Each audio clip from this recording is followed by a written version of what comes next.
New video at 10 of our severe weather, a weather pattern that's sticking with us all week. Wild hail hitting the East Metro. It fell so fast it was a few inches deep out near Pena Boulevard and Green Valley Ranch. And radar still active right now with cells all around Denver. They're minor compared to what we saw earlier, but also a sign of more storms to come tomorrow. And take a look at what winds did in Castle Rock. Metal sheeting ripped off the roof of the rec center. Firefighters taking a close look, deciding it's safe. So if you're taking the kids there tomorrow, it will be open, but the pool and gym areas, they are closed for repairs. The 24/7 weather team first to show you the images from the metro area all the way out to Byers. In total, 8 tornadoes reported to the National Weather Service. Tonight, we have team coverage at 10 o'clock with the 24/7 weather team with Mike Nelson and Matt Makins tracking the threat all day and when you can expect the storms to fire up again tomorrow. Also, Mark Stewart live at DIA where Frontier Airlines is struggling to get back on schedule tonight. And we start with Molly Hendrickson in Green Valley Ranch where families have a lot of cleanup to do. I honestly thought I was going to die. In Green Valley Ranch. It was just like a war zone. It was horrible. Stories of the storm. We were waiting for all kinds of windows to break out. Captured on cell phones and punched into homes. Every time it'd go off, I'd start to cry again because I said, not again, please, not again. Andrea Burnett hid in her closet as tornado sirens belted warnings. Texting saying, Ryan, I'm so scared. I don't know what's gonna happen, but just know I love you and tell my family that I love them. One touching down just a few miles away, but here it was the hail. All the holes in this fence here are pretty significant. Quarter size that shattered windows. That one's completely gone. And chipped away siding. It's all completely shattered. Almost every home in a mile radius has some kind of damage. Now the cleanup begins with the threat of tomorrow's forecast looming on the horizon. Colorado weather. Yeah, it's great, isn't it?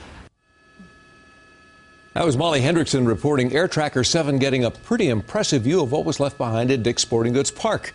Covered in 4 inches of hail. Now, this is where the Rapids play, and the snow shovels just weren't getting it done, so they brought a tractor in. High school soccer championship match is scheduled tonight. Thanks to some quick work, one match was able to be played, another postponed until tomorrow.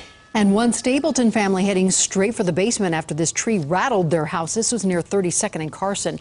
Barbara Lee says she heard the sirens. She was trying to move the kids and animals into the basement when that tree fell. The house shook and when the tree fell over and right on top of the house.